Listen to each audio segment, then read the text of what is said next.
had the, like you said, I'm a writer. Like I've been like schooled in writing. I had the opportunity to get a Master of Fine Arts in writing. And one of the first things they tell you is to identify your perfect reader, who's the person that you want to write to. And I immediately kind of threw that out the window, because I really wanted to write to a couple of disparate audiences. And so the challenge was, how do you do that in a way that doesn't leave anybody out or make anybody feel that they're being spoon fed, I guess. So, I was trying to think about it today. I definitely wanted the people who were there with me to read it and think that hey, this is, pretty accurately captures our time, even though it's just like through one guy's eyes. I wanted the military audience, and even within that, there's the people who are in special operations, the people who have been, the people that want to be, and the people that aren't. There's a big gulf there, but I wanted them to think that I could see myself in those situations. But really, the thing, and part of my discovery or growing, going to the MFA program was getting to really interact with civilians, which I had never done to that point. I was in my 40s and had never really, since I was one, and I couldn't remember that far back. But I really wanted to try to explain military service in a way that I think a lot of, and I read a ton of memoirs, right? And I love them, but some are very, kind of no shit, there I was, stories throughout, just back to back to back to back. Some are, I think, a little imposing for civilians to read, just a whole lot of acronyms, a whole lot without explanation, a lot of like jargon that, so the goal was really to kind of merge those two things, tell the story that the military readers will enjoy, and one that the civilian readers would enjoy and get something out of.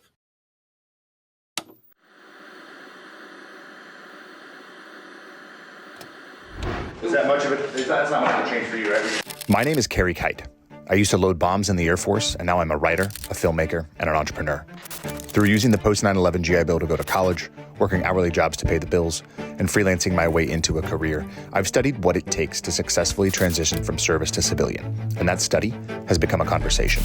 On this podcast, I speak to other veterans, successful artists, and entrepreneurs about their transition, what they did well, where they failed, what they learned, and most importantly, how they applied their skills. Episode 117 features John Dailey, a Marine Corps veteran and the author of Tough, Rugged Bastards, the memoir of an ordinary guy who seized an extraordinary opportunity that led to the creation, training, and volatile 2004 Iraq deployment of Task Unit Raider that led to the creation of the Marine Forces Special Operations Command, Detachment 1. Welcome. This is Veteran Made. This episode is brought to you by Go Pills, a nootropic that gives your brain neurotransmitter support both acutely and over time. Those of us that served in the military, regardless of where we served and in what capacity we served, all came into contact with different chemicals, different percussions, and various elements of our environments that have affected our brain's ability to function. Think about your brain's performance and your mental health right now, yes, but think about your future too. We have so much more control over our long-term health than we realize. Visit gopills.com and use code VM15 at checkout for 15% off. That's VM15 for 15% off. Give your brain the neurotransmitter support it needs to perform well right now and over time. All right, we are live. Good evening from the great state of Ohio for me. And John, are you in North Carolina or South Carolina? North Carolina. North Carolina. Good evening from North Carolina. John Dailey, welcome back to Veteran Made. Thanks. I'm happy to be back, Carey. Yeah, I'm super excited. We're here today talking about Tough, Rugged Bastards, which is a memoir of life in Marine Special Operations by you. Kind of cool because we spoke about a year ago, as we were just talking about offline, knowing that this book was coming out, but was held up in reviews as the DoD wants to do. So a year ago, we just hopped on and had a conversation, which went really well and people loved, which I'm glad we did because now we're getting a second conversation out of it. So if you could just give us a brief primer on Tough, Rugged Bastards. It is part memoir, part history, a little bit of thriller in there. Kind of felt like it sometimes, which I thought was really cool. Maybe that's just my screenwriter brain. I don't know. But yeah, tell us a bit about it, and then I'll jump into some specific questions. Absolutely. So it really covers primarily the time between 2001, kind of where I was then, but specifically the unit called Detachment One that existed between 2003 and 2006, and then on the tail end, the actual stand up of the Marine Raiders. So it's like you said, it's a little bit of a history. I wanted to make sure I captured that kind of important part that hadn't been talked about, but it's a lot. Just my impressions of that time, and a lot of reflection back, on that time, what it meant to me, what it kind of meant to the Marine Corps, and like you said, a little bit of whatever I wanted to throw in there. So there's a little bit of my philosophy, a little bit of maybe leadership guidance, I guess, and Yeah, I mean, I love it, and that kind of that's gets me into my first question, which I think frankly might take up the bulk of the conversation, which I think is great because you are a writer, right? It's not like you're somebody who's like, oh, I'm going to tell my story and put it on paper. Like, you are a writer, and you did a great job of not being heavy-handed in any of those things, right? It wasn't like too much memoir, it wasn't too much history, it wasn't too much action. It just all integrated and wove together really, really well. I mean, full disclosure, I was on vacation when I read this, so of course I had 2 days to just sit and read. But I did. I read it in 2 days. I mean, the first 3 quarters I read on one day, and then read the next quarter the next day, and it just flowed so well. I mean, actually, to the point where I told my wife, I got to probably the last like 20 pages, and we're sitting there on the beach, and I was like, all right, I'm going to go get in the water right now because I do not want this book to end. Like, I want it to last just a little bit longer. So I went and swam around a little bit and then came and finished it up. But it wasn't heavy handed across any of that stuff. I mean, what was your intention in writing this book, and how did that morph along the way through the process? Oh yeah, I think when I had like you said, I'm a writer. Like, I've been like schooled in writing. I had the opportunity to get a Master of Fine Arts in writing, and one of the first things they tell you is to identify your perfect reader. Who's the person that you want to write to, and I immediately kind of threw that out the window. Because I really wanted to write to a couple of disparate audiences, and so the challenge was, how do you do that in a way that doesn't leave anybody out, or make anybody feel that they're being spoon fed, I guess. So, I was trying to think about it today. I definitely wanted the people who were there with me to read it and think that hey, this is, pretty accurately captures our time, even though it's just like through one guy's eyes. I wanted the military audience, and even within that, there's the people who are in special operations, the people who have been, the people that want to be, and the people that aren't. There's a big gulf there, but I wanted them to think that these are I could see myself in those situations. But really, the thing and part of my like discovery or growing, through going to the MFA program was, getting to really interact with civilians, which I had never done to that point. I was in my 40s and had never really, since I was one, and I couldn't remember that far back. But I really wanted to try to, explain military service in a way that I think a lot of, and I read a ton of memoirs, right, and I love them, but some are very, kind of no shit, there I was, stories throughout, just back to back to back to back. Some are, I think, a little imposing for civilians to read. Just a whole lot of acronyms, a whole lot without explanation, a lot of like jargon that. So the goal was really to kind of merge those two things, tell the story that the military readers will enjoy, and one that the civilian readers would enjoy and get something out of. Yeah, I mean, from a craft perspective, I mean, you did a bunch of different things, which I loved. I mean, there's a little bit of second person, a lot of first person, even a little bit of third person, like thrown in there. You dipped into some present tense for some of those moments that were a little bit more. I mean, that's kind of what I was only halfway joking when I said there's some thriller aspects in it, but obviously you had some great missions and some important ones and some boring ones, and yet kind of they're all thrown in there, right? And so there's some elements in there where you went into the present tense a couple of times, which I thought was really cool. And again, that's my screenwriter brain, right? Like, screenplays are written in the present tense, and prose and memoirs tend to be written in past tense. And then you dipped into some second person and some third. So what was How did you build that? Was that something that you went into saying, I'm going to do it this way on purpose? Or did you just start to write some of those sections and they came out that way? So the whole, really, the piece of writing that led to this whole book was a essay that I wrote, man, quite a few years ago, called Death Letter. And it was largely the story of the sniper story in Najaf. And it kind of started off with the very first introduction of the book. And so I split that up. But when and I wrote this, I was not yet even in the MFA program. I was taking classes at the University of North Carolina in writing as part of a Master of Liberal Studies program.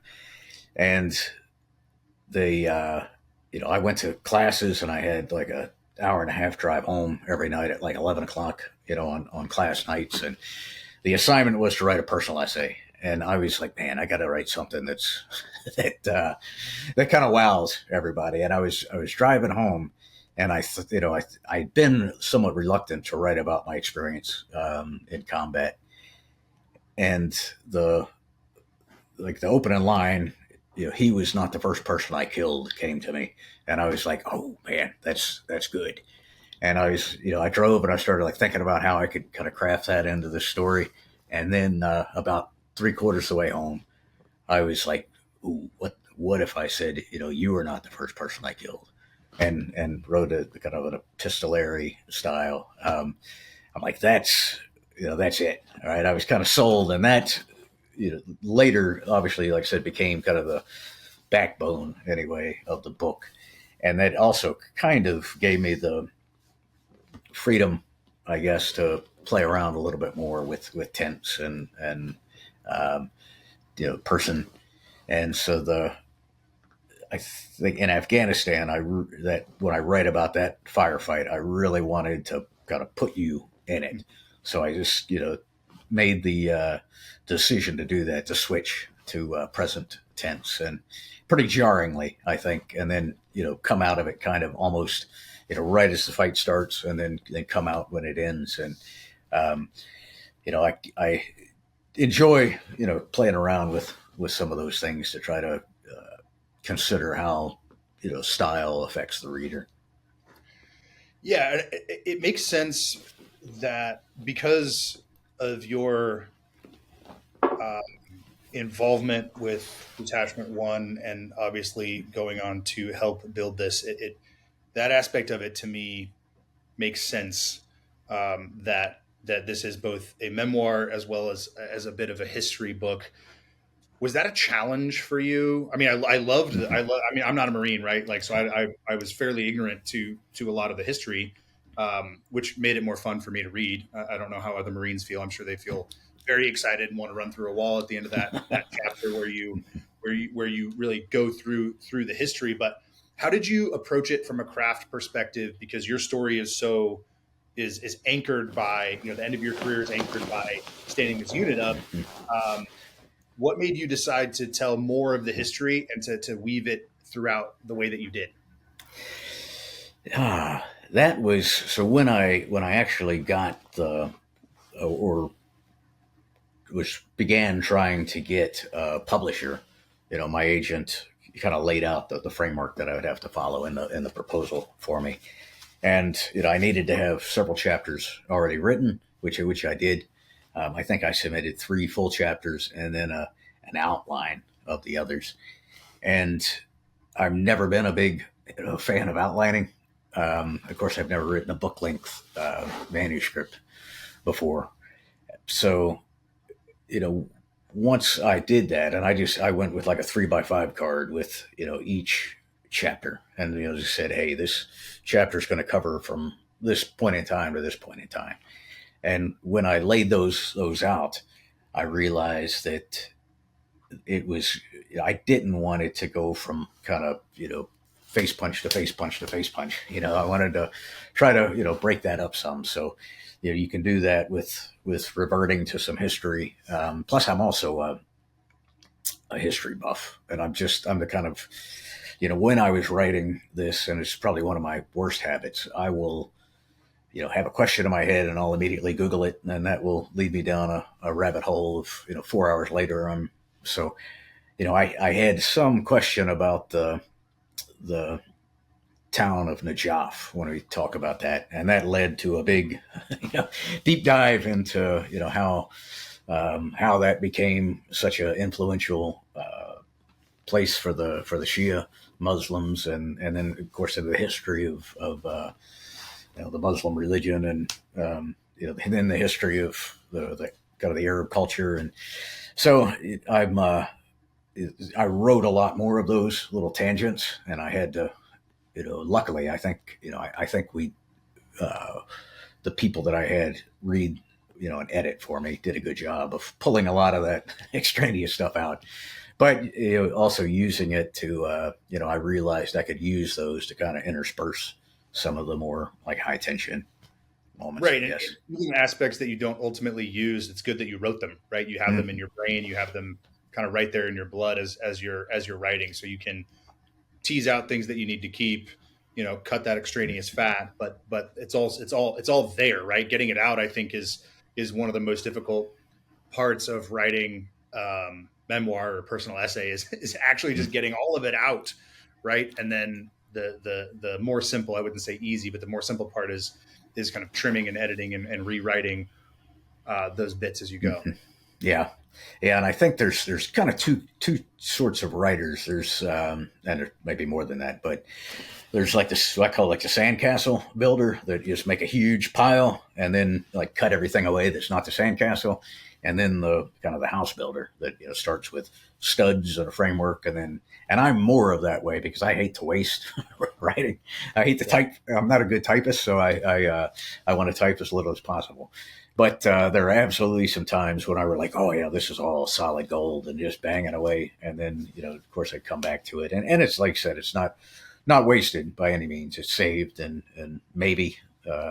It'll fit in somewhere someday. And I did find, as I went through that, I was like, hey, let me go back and look at other things that I've written. And there were a few, bits and pieces that I was like, you know what, I could throw this in here and it'll save me some time and, add to the story. Where did the, let me rephrase.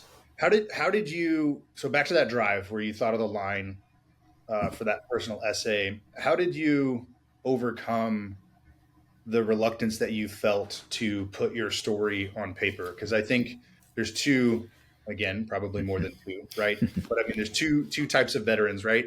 Those that want to tell their story, write, sell books, get it out there, and kind of put all of those things out there for other people to read. And then there's others that are more reluctant to do so for myriad reasons. What were some of the reasons that you were reluctant, and how did you ultimately push through? Yeah, it definitely wasn't. And I think I fall somewhere like in the middle. I'm absolutely not reluctant to talk about my stories. I think there's absolute value in it, and I definitely encourage veterans to write their stories down, even if no one else ever sees it. Because you can get it out of your head and kind of get it on paper, and then you can deal with it on paper. It's easier sometimes, I think. But for me, I didn't want to write it unless I could do it justice, unless I thought I could do it in a way that was not, self-gratifying, but also not, the opposite of that, I guess, too humble. Yeah. No, yeah. And I get accused of that a lot, of being, or not accused, or whether it's, I think it's a good thing of being humble. And I'm like, man, I'm not really. I just, I think I just, I come across that way, which I guess is a good thing. But I definitely, don't want to be accused of writing things that either aren't true or taking too much credit or things. So I think for me, it was more of a reluctance to do it unless I could do it well. And then on that drive that night, I was like, you know what, this is, even though it was just kind of a first sentence, I was like, that's the opening I think that I need to write about this in a way that's different than, hey, I killed a guy or whatever.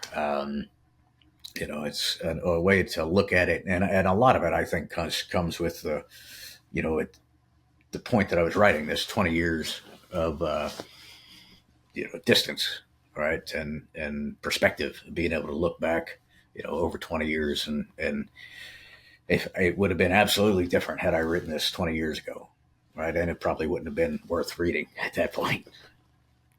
Yeah, there's so much value in waiting and evaluating along the way, right? Like if you don't have the skill yet, right? If you haven't trained as a writer or gotten the reps in, and then there's obviously the wisdom that comes with age, right? Like if you, because we all wrestle with that. Those of us who write, right? Like we think, okay, well I should be putting out more.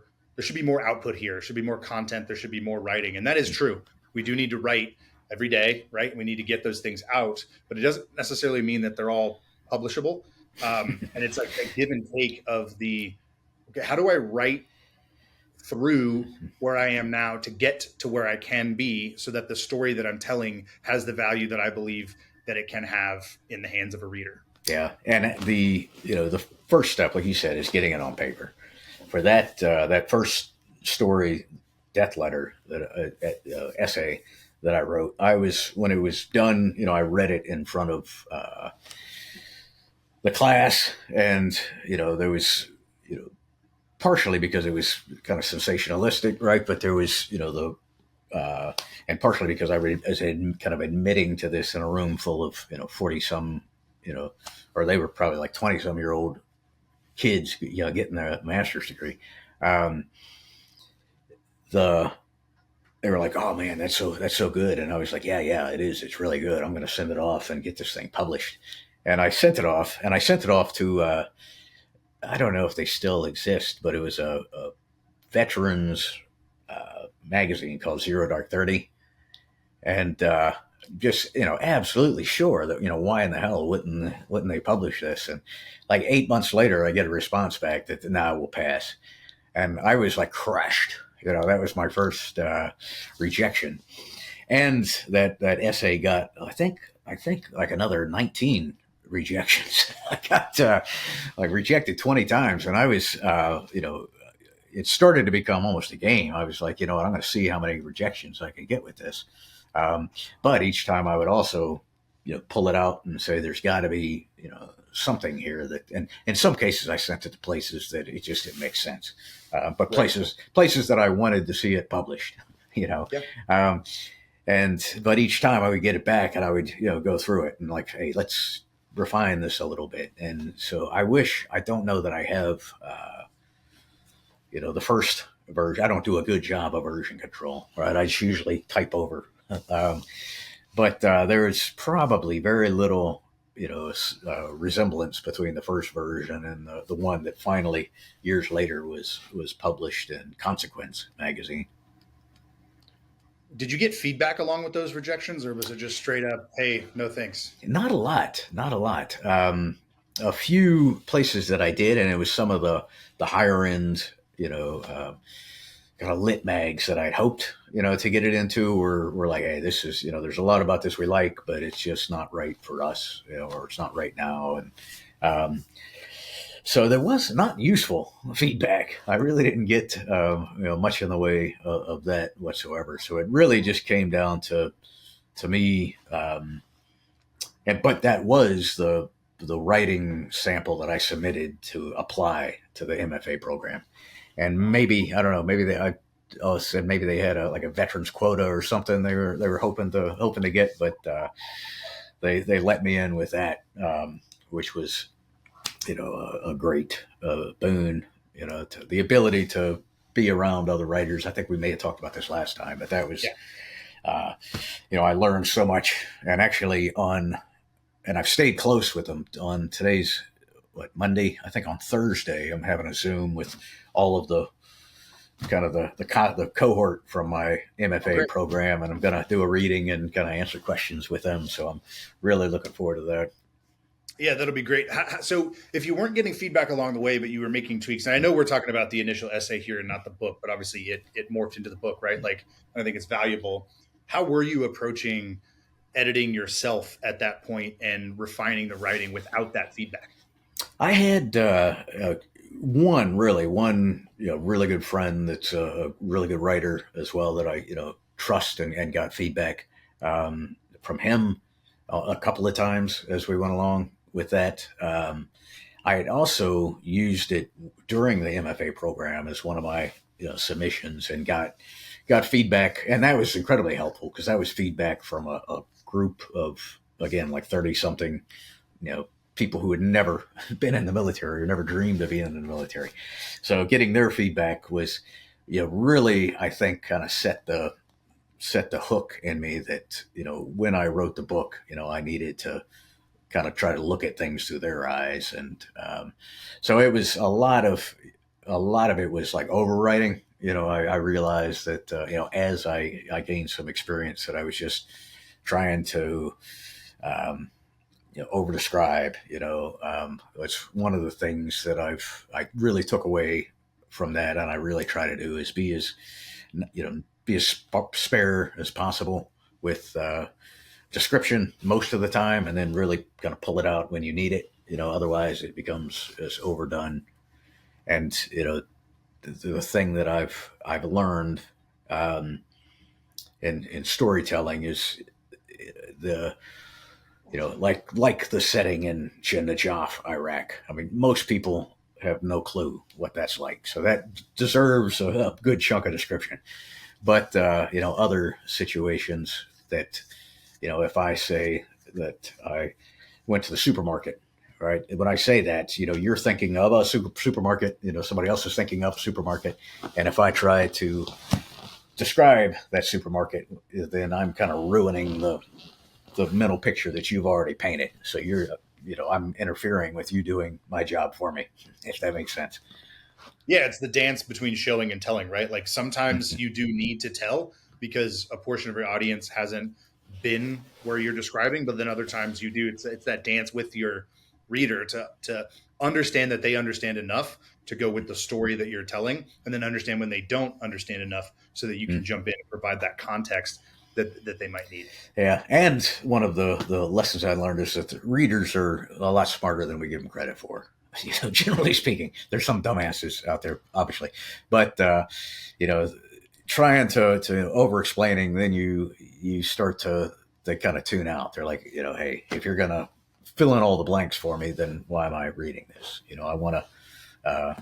I think I had a class with this really famous Southern writer, Jill McCorkle, who's phenomenal lady. And one of the things that she said that I always try to keep in mind, she was like, and she was talking about fiction, but it applies, that when you're going to have like a big reveal, if you can have the audience realize it like a paragraph before you say it, or you have your reader, say, oh shit, I know what's going to happen.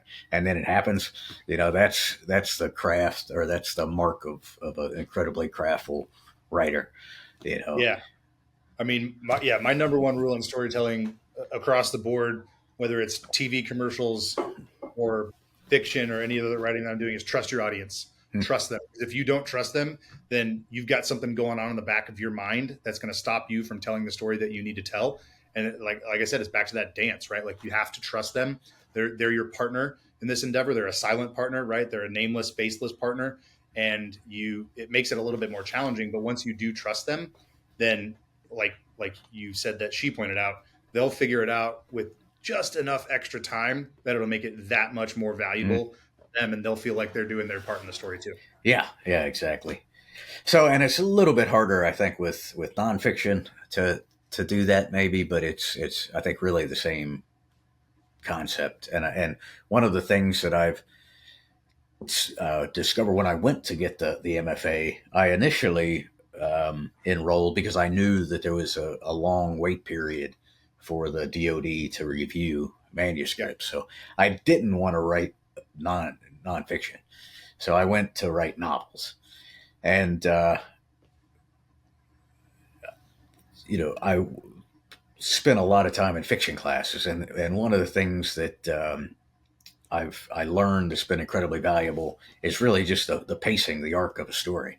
And that, once you realize that, it applies equally to nonfiction, right? It really comes to how you tell the story, right? All stories kind of have the ups and downs, and it's you can tell a true story with a lot of the same tools that you would use in a fiction story, and that's absolutely one of the most valuable lessons that I learned throughout all of the fiction courses that I took.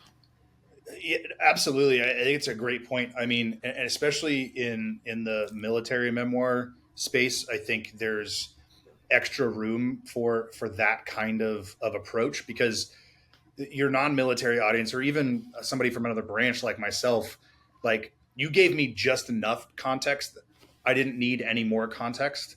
If I want any more of that history, or if I want any more of that geography or any of that specifics, like, I can go kind of do that research on my own. But you give me just enough, and then it allowed me to follow the story in a way that made it that much more impactful. And I think, like, Jack Carr, Don Bentley, these guys, Brad Thor, these guys that write these, kind of thriller type stories that were not necessarily going to, like, I mean, my memoir is like, I was a flight line guy. I loaded bombs. So I wasn't actually on target. I wasn't actually kicking doors. I wasn't actually doing anything remotely close to what's in those thrillers. But every time I read them, I take notes for the manuscript that I'm writing that's memoir, because there are storytelling techniques. There are pacing techniques, all these different things, because your non-military audience and your other branches, they want the story. They want what you're telling. And so if you give them too much, they're not going to go along for the ride. If you give them just enough and you bring in some of those fiction elements to the storytelling, it just makes it that much more gripping. Yeah. I just finished. I'll forget. Okay. Yeah. It's right behind me. Just finished a great book called Storyworthy. And what's the guy? Matthew Dix. He's like a time award-winning storyteller, oral storyteller. Yeah. And I learned so much from reading that book. And he's really talking about telling stories orally, but I mean, all of the same things apply. And I was able to see a lot of, like, oh, okay, yeah, I see what you're saying, because I've done that. But I think there's so much that we can take from other types of storytelling, whether it's fiction or oral storytelling or film, screenplays, all of those. There's it's not too terribly rare that I'll be watching a movie and just be like, ooh, I think I see what you did there. I'm like, that's awesome. I can translate that into writing.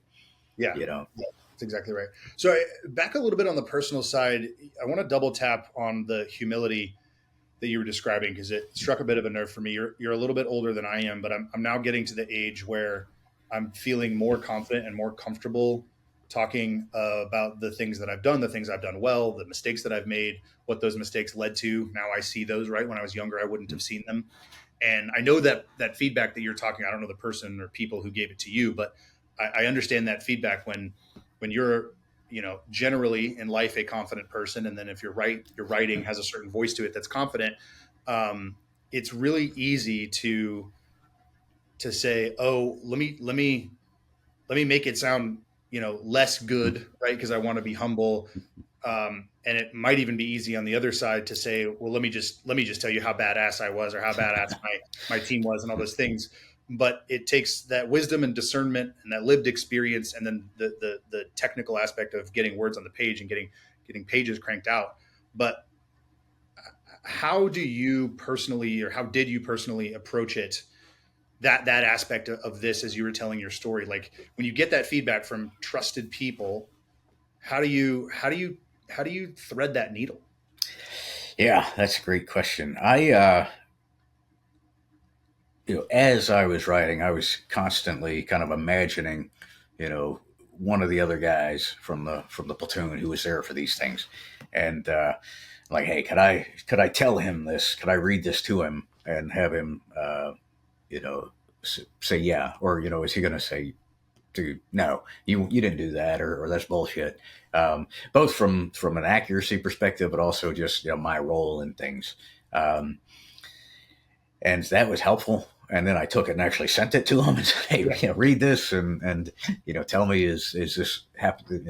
And one of the very interesting things with writing memoir is that there's probably I hate for whatever reason I hate when people say I want to tell you my truth, right? And it's just that phrase, because a lot of times I think it means I will tell you something that's not true, Right. or I'll tell you things the way I want things to Why are be. you qualifying this for me? Just tell me. Yeah. Yeah. But I know I do think that there's the omniscient truth. What actually happened? If someone was looking from above, what happened, what they saw, that's lost, right? Unless you have a drone footage.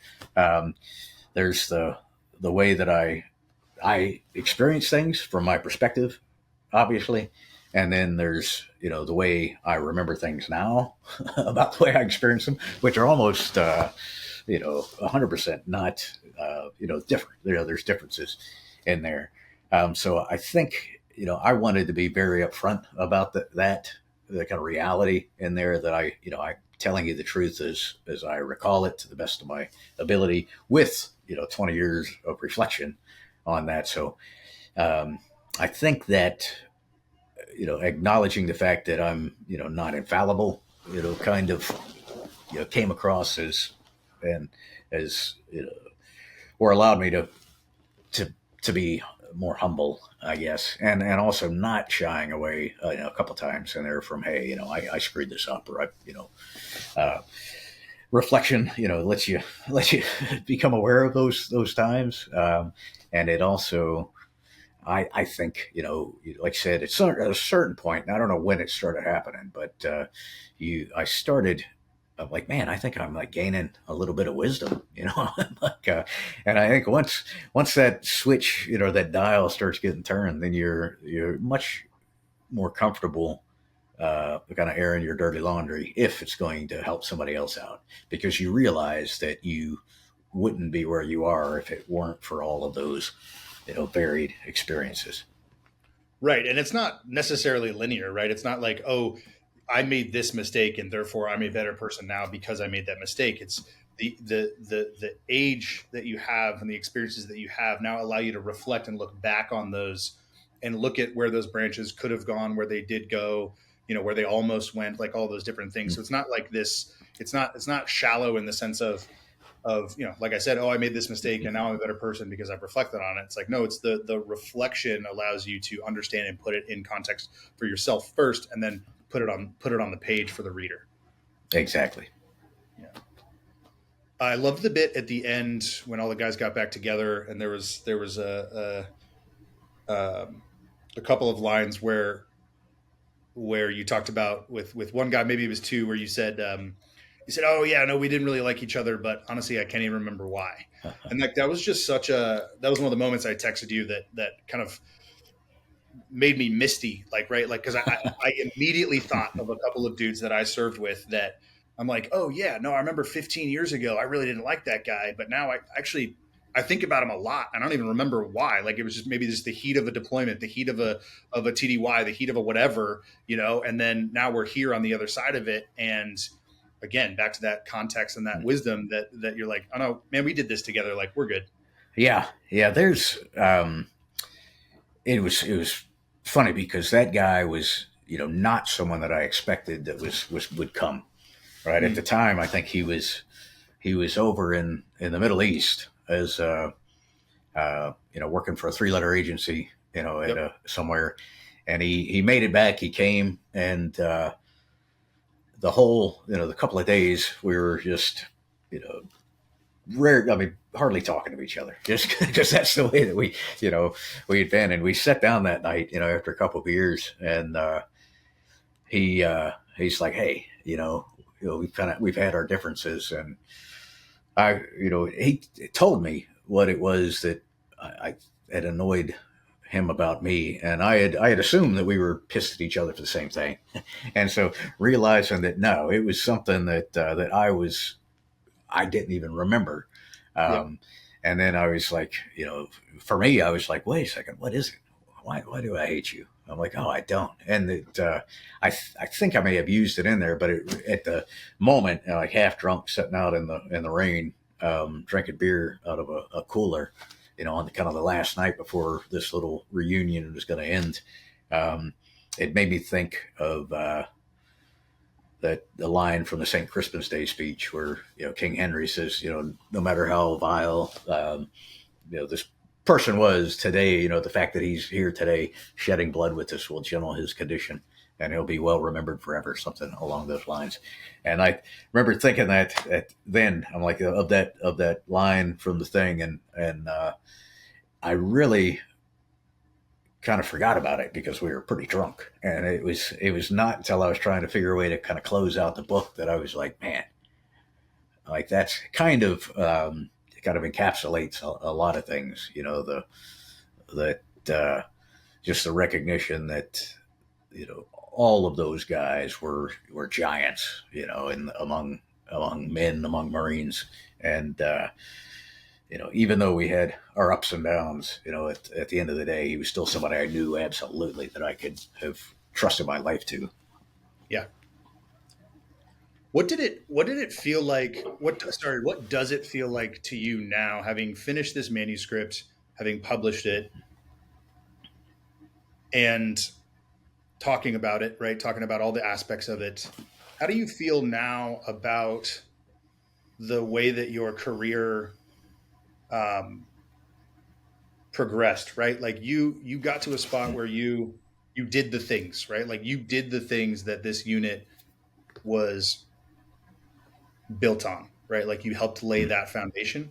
And then as a civilian, you're working with those guys. You talk a little bit about it in the book, and we talked a little bit about it last time, or maybe it was mostly offline. But as you finished the manuscript, published it, and now talk about it, where does the end of your career kind of sit in your mind and in your heart for you as you're sending all these other guys off to go? This is going to be a very weird analogy because it's not at all the same, but it's remarkably similar. When I was in high school, we opened up a third high school in our town. So we didn't have any seniors my junior year. I played football.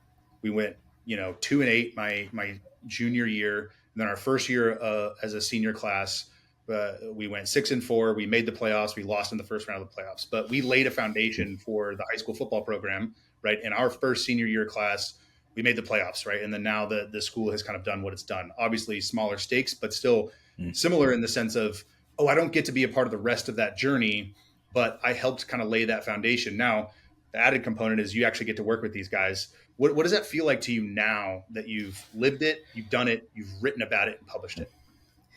Yeah, it's been great. When I retired from active duty, I retired, still with kind of a little bit. I felt, I still had a little bit more. I would have liked to have done like one more deployment, and of course one might have led to two, and I still had some. I was getting to the point where rank wise, it was not going to really, if I deployed, I wouldn't be doing the things that I thought I needed to do, and I was probably too. Immature is not quite the right word, but not ready to step up and do the things that if I would have been doing. My heart was in the team with the guys kicking doors. So, I kind of seized an opportunity that came to move into the position that I was in. And in that position, I felt that I've been able to take a lot of the lessons that I had learned and build a school and a course and a training pipeline that's I'm very proud of. It's insanely proud of the guys that are coming in now, the gals that are coming in now that we're putting through.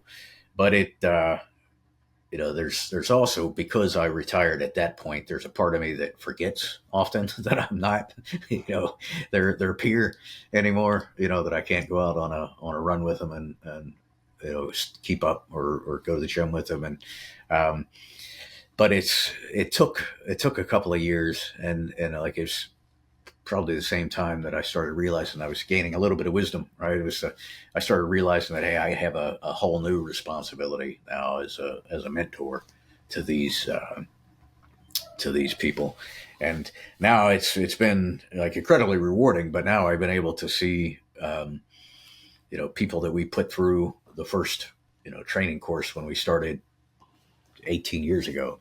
Now they've been in the unit for 18 years, and now they're the senior guys in the organization. So that part has kind of come full circle to the point where now I'm starting to question, like, hey, it's and I talk about it a little bit, but the time is coming close where it's going to be time for me to move on and like leave this now to them, to what we built. But as far as I was a little bit nervous about showing up at work and being the guy that wrote a book and, having people either like, we tend to make fun of the SEALs because it seems there's the joke that all SEALs write books and you get a book contract while you're in buds. Being the guy that's writing one, I can't really make those jokes anymore. But the response has been really good. The young guys are, and when I say young, they're mid-20s, right? But they're, for the most part, really interested in reading, about the history that they weren't around for. So it's been, I get, every week or so, somebody will kind of come in a little bit sheepishly and be like, hey, I don't want to bother you, but would you mind like signing my book? And I'm like, dude, believe me, you can interrupt me at any point, and I will never, not be happy to sign your book. So that's been really cool. It's a little strange, absolutely, but it definitely is. Again, I've really started focusing on what's going to be next. And like we talked about the last time I was on, I never really transitioned. I didn't. I went home on Friday and took off my uniform, came back on Monday in a polo shirt. So, I'm really at the point where I'm starting to consider that, a transition to something else, which is kind of at once, really scary and pretty exciting. Well, before I want to ask you as a follow-up to that, can you hold on 1 second? I need Sure. to grab my charger. My computer just jumped down percentage. 1 second. All right. So before I ask you about what is next, finishing up with the book, what was your favorite part about writing this book? And then what was the most difficult aspect of it for you? The favorite part was one of the things I've, and again, this is a very bad analogy I'll use, but there's, when you go through SEER school, like you train for captivity, and you read, or if you read stories about, John McCain or Admiral Stockdale, those people who were in captivity for a long time, they will tell you that everything that's ever happened to you is stuck in your head, and when you have nothing to do but think about it. I think it was Admiral Stockdale who would go through and be like, okay, first grade, and recall his first grade class, and then go through and like, oh, that was Jimmy Jones was sitting there, and Tammy and Tommy, and worked his way through all of his school and college, and identified who sat in what seat, because all that information is there. And when you and you wouldn't think it is, but when you spend a lot of time sitting alone, locked in a room, thinking about it, like all these memories start coming back. And so for me, that was I don't know how many times I would trying really hard to recall something, and then as soon as that dam would break, I'd be like, oh man, I'd be laughing, this funny story happened, or oh man, I forgot about when this guy got hurt, or when that.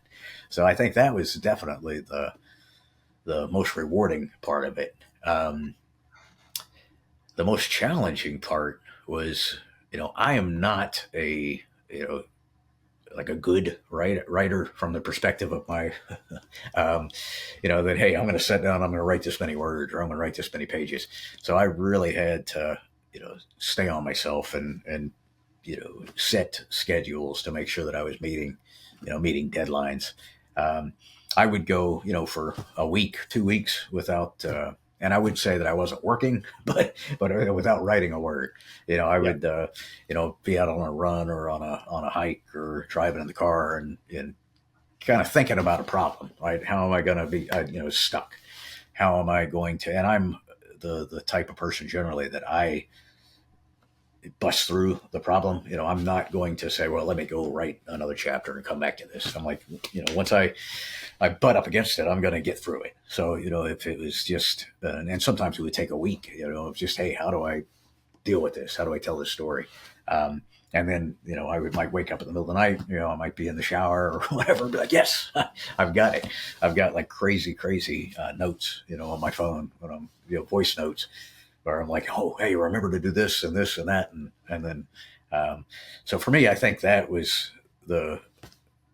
challenging. The time that the Department of Defense had it was, 6 months of like, hey, I've written this thing. I'm done with it. Now I've just got to set. And I was also under the impression that the publisher was going to begin editing while the Department of Defense worked. And they, for some reason, changed their mind on that, or maybe I misunderstood, but they were like, no, we're going to wait. So it was, 6 months, and then they started editing. And then, it was like another, from the time it was done and available for pre-order, it was still another 9 months, I think, before it came out. So it was, part of it was being totally finished with something and almost forgetting a lot of it. And then, a year and a half later, really, before it kind of came to fruition. Yeah. I would imagine that would be hard, but then maybe you kind of went in with some fresh eyes too, right? And a fresh mind that maybe helped you clean some stuff up. Yeah, absolutely. Yeah. So what is next as you embark on whatever your next adventure is? Is there more writing in the future, more books? You're going to go back to those novels? And are you talking about an actual transition into like another line of work outside of writing, or what's next? Yeah, I still have a couple of years, I think, at, what I'm doing. I still love it. Most days, as long as I love it, 3 out of 5 days, and it's a pretty good gig. But I have realized that I can't do it forever. I don't want to be, there are the kind of sad, pathetic old, civilians that, everybody's like, man, when are they going to get the hint? When are they going to retire? I don't want to be that guy. So I want to kind of leave on a high. Definitely more writing. I've got kind of two in both nonfiction, but more, I think I would like to, I've realized that I've had the incredible good fortune to, have the life that I've led. And, have been able to achieve a lot of pretty cool stuff with, being someone who's like kind of moderately talented, so a lot of it came from, either, really hard work or just looking at things a little bit differently. And now in the, 18 years almost since I've gotten out, I've had the opportunity to observe thousands of would-be special operators, come through training and see the challenges that they have, work with them and try to help them, improve their performance, look for ways to just kind of nip around the edges at the things that are holding them back. And so, in that I've learned so much and realized that the more I've had the opportunity to, interact with other writers, with other, professionals kind of outside the military, that all of those things apply. The Substack that I write is kind of, really what started, I started getting this feedback that, hey man, that's, really helpful. And I thought I was just telling a funny story.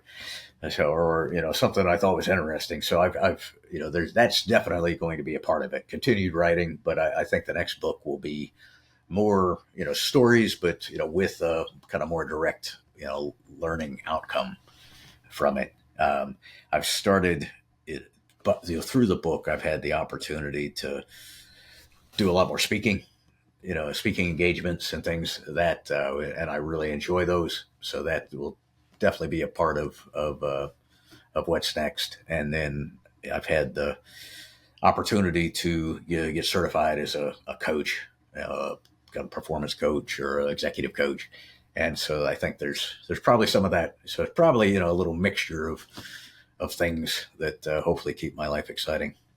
Yeah, definitely can't make fun of SEALs anymore if you're speaking and doing executive. Yeah, not at all. I apologize for ever having mocked them.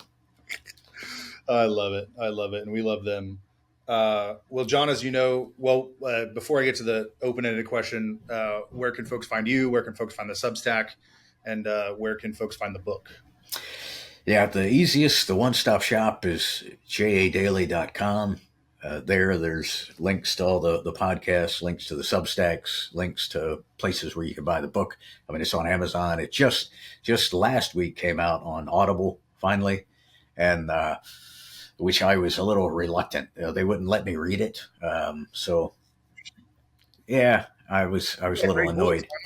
I don't know, but the guy that they sent me auditions, and I couldn't listen to other people read. So I had my wife picked. She listens to a lot of audiobooks, and the guy, he did a really great job.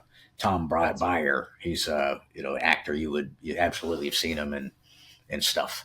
And he does a great job. So it's I'm really happy with it. But yeah, that's the kind of the one-stop shop to find all things John Dailey. And then there's links to Instagram and LinkedIn and all of those there as well. Awesome. Yeah, we'll link that out, and then I'll collaborate with you and the Walking Point Instagram when we release all the snippets here from this episode, and we'll share it far and wide. Well, John, as you know, I end each episode asking an open-ended question. What's on your heart and your mind for our community right now? Could be a piece of advice, something you want to get off your chest, or something you want to reiterate that we've already talked about today. But John, what's on your heart? What's on your mind? It may well be the same thing that I talked about last time. I can't remember, but I've gone to continue to go to too many veterans' funerals. So I mean, I think that's anytime I think of veteran issues, that's a big one.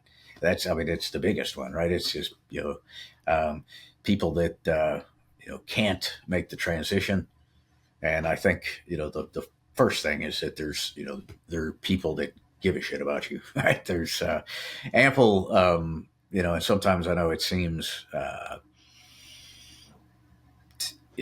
like pro forma or something that, you don't want to seek help, right? You don't want to call a hotline or call someone, but call somebody, if you're having those issues. I think it's a massive waste of opportunity and value and everything that we all bring to the table. And I think that there's the challenge with guys that I've talked to who are going through a lot of things. And I've been fortunate that I haven't gone through things that a lot of other people have, but it's really just a lack of purpose once they get out. Maybe you hated the military while you were in, maybe you loved it, but when you get out, you realize that, hey, you were a part of something that really had meaning. And I think there's lots of places that have meaning, in this world, and there's a lot of people that need whatever contribution that all of us can make. So pick a purpose, right? Whatever that's animals or other veterans or kids or whatever that is, just getting the fuck outside and doing fun shit. I don't know, but absolutely reach out to somebody if you're having issues. Get the fuck outside and do fun shit. I like that. That should be I'm going to put that on a shirt. Boils it down. Yeah. Put it on a shirt, sell it. I love it. John, listen, I appreciate your time, appreciate your energy, appreciate your words and your friendship. I'm excited to put this episode out. Thanks again for coming on. Oh, Carey, again, thanks for having me. I had a great time. Always a great time talking with you. Yes, sir. All right. We'll see you later. We'll see you.